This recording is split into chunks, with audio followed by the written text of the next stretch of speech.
بسم اللہ الرحمن الرحیم۔ آواز اور تصویری کی دنیا کے دوستوں، میں آپ کے سامنے ایک چھوٹا سا خاکہ جو پیش کرنے لگا ہوں، جو یہ 24 گھنٹے کے درمیان کچھ پاکستان میں، انڈیا میں اور کچھ ہمارے خطے میں، بلکہ انٹرنیشنلی طور پر کچھ ڈیولپمنٹس ہوئی ہیں۔ یہ بڑی امپورٹنٹ تھی جو میں آپ کے لیے یہ پیش کرنے جا رہا ہوں۔ ایران کو 40 جہازوں کی کھیپ مل گئی ہے۔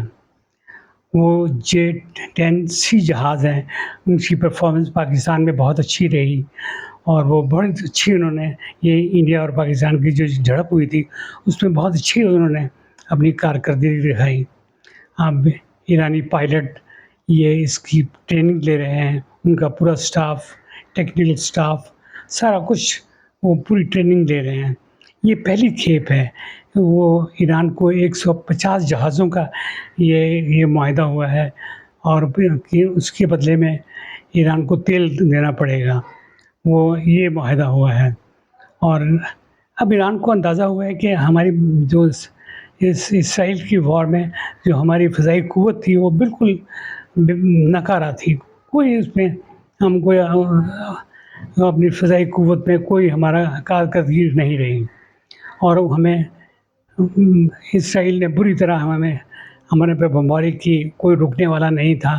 تو اس کے اوپر وہ بہت سر جوڑ کے بیٹھے ہوئے ہیں کہ ہم نے یہ اپنی فضائی قوت کو مضبوط بنانا ہے۔ تو اور وہ دوسرے ملکوں سے بھی یہ اس سلسلے میں رشیا سے بھی کر رہے ہیں، اور بلکہ چین کو بھی کہہ رہے ہیں کہ اس سے ایڈوانس ہمیں ٹیکنالوجی بھی دی جائے۔ اور دوسرا ایک ایران نے اور ایک اعلان کر دیا ہے کہ ہم اپنا جو ایٹمی جو ہمارا جو پروگرام تھا اس کو ہم جاری رکھیں گے، اور ہم نے جاری رکھنا شروع کر دیا ہے۔ ہماری لیبارٹریز نے کام کرنا شروع کر دیا۔ ہمیں ایٹم بم وغیرہ یہ کچھ نہیں بنانا، ہمیں اپنی بجلی کے لیے اور ہمارے دوسرے جو معاملات ہیں جس میں ہمیں یہ ایٹمی قوت کی ضرورت ہے اس کو ہمیں حل کرنا ہے۔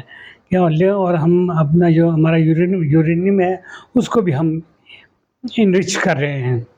یہ ایک بڑی زبردست قسم کی انہوں نے یہ بیان دے دیا ہے۔ اور حالانکہ انڈیا اور حالانکہ امریکہ اور ایران کے درمیان میں ایٹمک پاور کے سلسلے میں کوئی بات چیت بھی چل رہی ہے، اب وہ دیکھیں یہ کیا ہوتا ہے۔ اور دوسرا ایک بڑا زبردست ترکی کے صدر اردوغان صاحب نے ایک بہت اچھا قدم اٹھایا ہے۔ وہ ایک بلاک بنانا چاہ رہے ہیں جس میں ترکی ہو، پاکستان ہو، بنگلہ دیش ہو، انڈونیشیا ہو اور ایران ہو، افغانستان ہو، اس طرح کے ممالک اکٹھے ہو کے وہ ایک بلاک بنائیں تاکہ کوئی ایسے وقت میں وہ آ جائے تو ہم مل کے سارا مقابلہ کر سکیں۔ اور خاص طور پہ سعودی عربیہ نے ان کو انڈیکیشن دی ہے کہ ہم آپ کو مالی معاملات میں امداد کریں گے، اور چین نے بھی کہا ہے کہ ہم آپ کو ہر ٹیکنیکل جو ہمارے پاس انفارمیشن ہے اور جو ہم آپ کو دیں گے، ہتھیار کے سلسلے میں، کوئی اور ٹیکنیکل جو ہے، کوئی IT کے سلسلے میں، کوئی جو بھی ان کے ہیں۔ اور رشیا نے بھی ان کو انڈیکیٹ کر دیا ہے کہ ہم بھی آپ کی پوری مدد کریں گے، بلکہ رشیا اور انڈیا اور خاص طور پر چائنا یہ چاہ رہے ہیں کہ یہاں ایک نئی کرنسی بنائی جائے، یہ ڈالر کے مقابلے میں ہو تاکہ ڈالر کا زور ٹوٹ جائے۔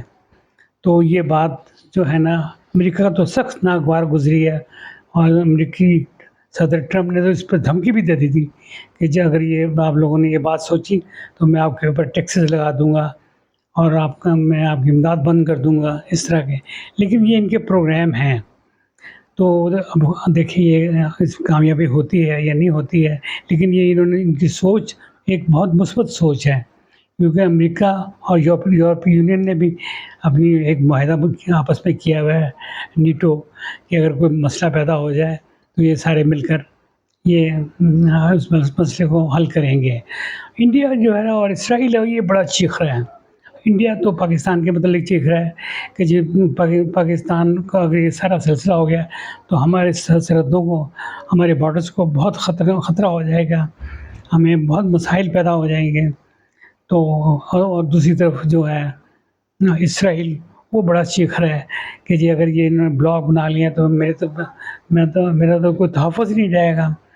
اور وہ اٹامک کا جو پاورس ہے، وہ کہتے ہیں کہ جی یہ کوئی سلسلہ نہیں ہے، یہ پوری دنیا یہ مارکیٹ ہے، ہر چیز اویلیبل ہے۔ ایون کہتے ہیں کہ یہ یورینیم انرچ والا سسٹم بھی سارا بنا بنایا مل جاتا ہے۔ اور پاکستان ان کے پاس ایک ایسا ملک ہے کہ جس کو یہ ساری نو ہے، انہوں نے ایٹمک دھماکے بھی کیے ہوئے ہیں۔ یہ چین اور یہ جو ہے نا اپنا روس، یہ ان کو اس چیز پہ ابھار رہے ہیں۔ تو اور انڈیا جو ہے اور اسرائیل ہے، وہ ٹرمپ کو بہت زبردست وہ دلوا رہے ہیں، بلکہ ان کو روکو، اس کو کتنے ورنہ یہ تمہاری سپر پاوری ہے، سب ختم ہو جائے گی۔ جو تم ہر وقت دھمکیاں دیتے رہتے ہو، یہ سارا کچھ ختم ہو جائے گا اگر تم نے ان کو نہ روکا۔ یہ ایک بہت اچھی سوچ ہے، اگر یہ ڈیولپ ہو گئی، یہ میٹیریلائز ہو گئی، تو یہ ان لوگوں کے لیے جو ہمارے جیسے مسلم ممالک ہیں، تو ان کے لیے بڑا فائدہ مند ہوگا۔ اور انڈیا کو تو ایک اور بڑی تکلیف ہے کہ وہ بنگلہ دیش کا جو معاملہ ہے، بنگلہ دیش پاکستان کے ساتھ بہت اچھے اس کے تعلقات ہیں۔ ان کی جو وہاں سے جلا وطن ہوئی ہیں حسینہ واحد اور واجد، وہ شیخ حسینہ واجد، وہ اس وقت انڈیا میں پناہ گزین ہیں۔ وہ انڈیا بڑا تپا ہوا ہے کہ یہ بنگلہ دیش بھی ہمارے ہاتھ سے نکل گیا، اب میں بلکہ ایک نیا دشمن ہمارا پیدا ہو گیا، کیونکہ انڈیا اور بنگلہ دیش میں کافی سرحدی معاملات بھی ہیں، اور بھی ریفیوجیز معاملات بھی ہیں، اور بھی کچھ کافی پانی کے معاملات بھی ہیں، اور کافی وہ کچھ ہیں۔ لیکن انڈیا کی گرپ بڑی سخت تھی، اور وہ کسی ان کی کوئی بات سننے کے لیے تیار نہیں تھا۔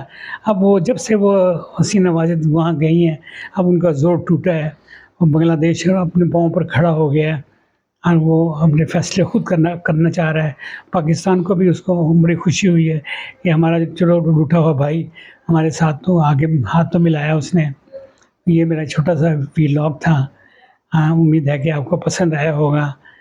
تو انشاءاللہ میں اسی طرح میں چھوٹی چھوٹی خبریں لے کر آپ کے سامنے پیش ہوتا رہوں گا۔ آپ جب مجھے شیئر کرنا، سبسکرائبس کرنا، لائک کرنا نہ بھولیے گا۔ یہ میری طاقت ہے، آپ لوگ میرے ہزاروں لاکھوں میرے سننے والے ہیں، پوری دنیا میں ہیں۔ یہ ان کو چاہیے کہ میرے چینل کو پاور دیں، طاقت دیں، اور میں ہمت پیدا کریں، اور میں انشاءاللہ اسی طرح آپ کے سامنے پیش ہوتا رہوں گا۔ خدا حافظ، والسلام۔